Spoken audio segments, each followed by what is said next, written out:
बिस्मिल्लाहिर्रहमानिर्रहीम। नाज़रीन, आज की वीडियो में एक होम्योपैथिक दवाई पे लेक्चर है। इस दवाई का नाम है कैक्टस ग्रैंडीफ्लोरस। ये दवाई इस पौधे के ऊपर जब फूल खिलते हैं तो फूलों को कलेक्ट कर लिया जाता है और उन फूलों से ये दवाई बनाई जाती है। ये पौधा इंडिया में वाफर मिकदार में उगता है और इसी तरह से मैक्सिको में भी ये पौधा पाया जाता है। पौधे के ऊपर जब फूल खिलते हैं तो रात के टाइम फूल खिलते हैं इस पौधे पे। दिन के टाइम वो फूल मुरझा जाते हैं और रात के टाइम वो खिलते हैं। तो रात के वक्त इन फूलों को आपने पौधे से अलग करना है, लेकिन जब फूल लेने हैं तो साथ में थोड़ा सा स्टेम जो है उसको भी साथ ही ले लेना है। तो स्टेम और फूल दोनों मिला के दवाई के काम आते हैं और होम्योपैथिक फार्माकोपिया के मुताबिक इससे दवाई तैयार कर ली जाती है। ये दवाई हार्ट की बीमारियों में बड़ी कारआमद दवाई है। बहुत ही शानदार दवाई है। हार्ट की कुछ बीमारियां जो कि एलोपैथिक में उनका ऑपरेशन किया जाता है, लेकिन ये कि ये बग़ैर ऑपरेशन के ये दवाई अगर खिलाई जाए ऐसे मरीज़ों को तो उनकी बीमारी जो है वो ठीक हो जाती है। अब वो बीमारियां कौन सी हैं उन पर भी बात करेंगे इस वीडियो में। और मैं इस दवाई को समझने के लिए आपके सामने इसकी 5 बड़ी अलामात रखूँगा और उन 5 अलामात को अगर आप समझ गए तो आप इस दवाई को पूरी तरह से समझ जाएंगे कि ये दवाई कैसे जिस्म के ऊपर एक्ट करती है और किन किन बीमारियों में इस दवाई का इस्तेमाल जो है वो बड़ा ही फ़ायदेमंद साबित हुआ है। तो आइए इसकी वो 5 बड़ी अलामतें जो हैं मैं पहले वो आपके सामने रखता हूँ। उनमें एक अलामत है कंस्ट्रिक्शन। कंस्ट्रिक्शन इसकी जो है वो हार्ट पे और हार्ट से निकलने वाली जो ब्लड वेसल हैं जिन्हें आर्टरीज कहा जाता है वहाँ पे नज़र आती है।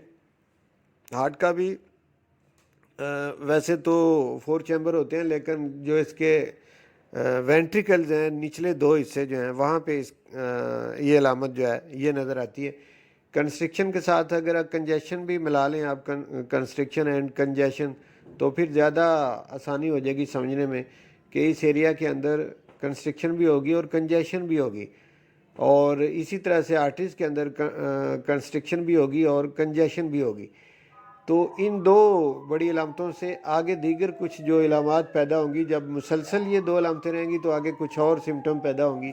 और वो सिम्टम इस तरह से हो सकता है कि अगर वेंट्रिकल में मुसलसल यही वाली 2 सिम्टम रहें, कंस्ट्रिक्शन और कंजेशन, तो उसके बाद वेंट्रिकल इनलार्ज होने का ख़तरा होता है। और अगर वेंट्रिकल इनलार्ज हो जाए, उनका साइज़ बढ़ जाए, तो फिर ये दवाई काम आती है। इसी तरह से आर्टरीज़ के अंदर भी साइज़ बढ़ जाए तो फिर ये दवाई जो है ये काम आती है।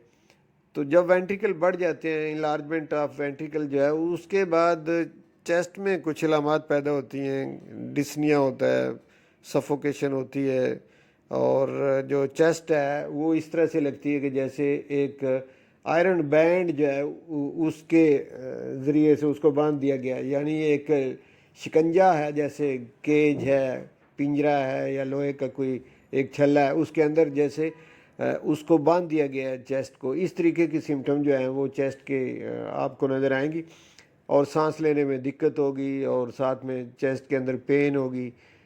तो ये वाली अलामात जो हैं ये होंगी। इसके बाद आते हैं स्पाज्मोडिक पेन, इसकी दूसरी बड़ी अलामत है। ये कंस्ट्रिक्शन एंड कंजेशन इसकी पहली अलामत और इसके बाद स्पाज्मोडिक पेन यानी इसकी कहाँ कहाँ हो सकती है। एंजाइना पेक्टोरस हार्ट की पेन को कहती हैं और चेस्ट के एरिया में पेन हो सकती है। इसके अलावा आर्थराइटिस की पेन जो है, यानी जोड़ों के अंदर पेन का होना या मस्कुलर पेन, जहाँ की भी पेन होगी, पेन की पहचान ये होगी कि वो स्पाज्मोडिक होगी। स्पाज्मोडिक पेन इस दवाई की पहचान है, यानी झटके लग के दर्द का होना, पेन जिधर भी होगी। तीसरी बड़ी अलामत है पीरियोडिसिटी। पीरियोडिसिटी का मतलब है कि जो भी आपकी सिम्टम है वो एक ख़ास पीरियड के बाद उन्हीं औकात में दोबारा लौट आए, तो इसको पीरियोडिसिटी कहते हैं।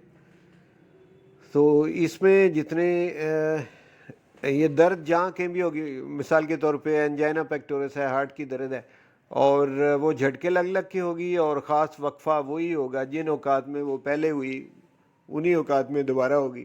سفوکیشن ہوگی تو پھر وہ بھی انہی اوقات میں ہوگی دوبارہ. یا اس طرح کی اور جو علامات جو بھی سامنے آئیں گی وہ ایک خاص پیریڈ سے سامنے آئیں گی، پیریڈسٹی ان میں پائی جائے گی. تو یہ تیسری بڑی علامت ہوگی اس دوائی کی، پیریڈسٹی. اس دوائی کی چوتھی بڑی علامت ہے ہیمریج، یعنی بلیڈنگ ہونا.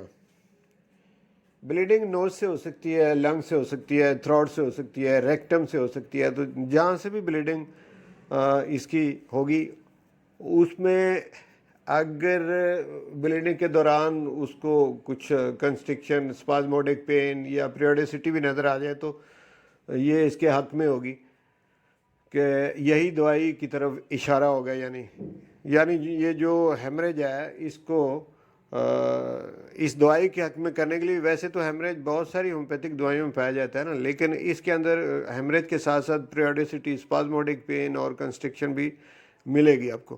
اس کے بعد ہے ہائپر ٹروفی، یعنی سائز کا بڑھ جانا. یہ میں پہلے آپ کو بتا چکا ہوں کہ ہارٹ کا سائز، ہارٹ کی ہائپر ٹرافی، والو جو ہیں ہارٹ کے والو ان کا سائز، یعنی والو 4 قسم کے ہوتے ہیں: مائٹرل والو ہو، ٹرائیکسپیڈ والو ہو، یا پلمونک والو ہو، آرٹک والو. ان چاروں والو کے اندر کسی بھی ایک والو کا سائز بڑھ جائے، ہائپر ٹرافی ہو جائے، تو اس میں بھی یہ دوائی ہے. اس کے علاوہ وینٹریکل میں ہائپر ٹرافی، تو پھر بھی یہ دوائی. تو یہ میں نے آپ کے سامنے اس کی 5 بڑی علامات رکھی ہیں. آخر میں جیسا کہ ہومیوپیتھک تمام دوائیوں کے اندر ہم مینٹل سمٹم کو بڑی اہمیت دیتے ہیں، تو اس کی ایک ہی سب سے بڑی مینٹل سمٹم ہے، اور وہ یہ ہے کہ fear of death due to heart problem. Fear of death اس میں ہوگی، مریض کو جو موت کا خوف ہوگا وہ صرف اور صرف اس وجہ سے ہوگا کہ اس کا ہارٹ فیل ہو جائے گا، یا وہ ہارٹ کی ایسی بیماری کے اندر مبتلا ہو گیا کہ جو ٹھیک نہیں ہو سکتی. تو یہ اس طرح کی اس کی فیلنگ ہوگی، اور یہ جو خوف اس کو اپنی موت کا ہوگا وہ صرف ہارٹ پرابلم کی وجہ سے ہوگا. ناظرین، مجھے امید ہے کہ میں نے اس ویڈیو میں کیکٹس گرینڈیفلورس جو پلانٹ ریمیڈی ہے اس کے متعلق جو میں نے آپ کو انفارمیشن دی ہے، تو انشاءاللہ اس سے آپ کو فائدہ ہوگا.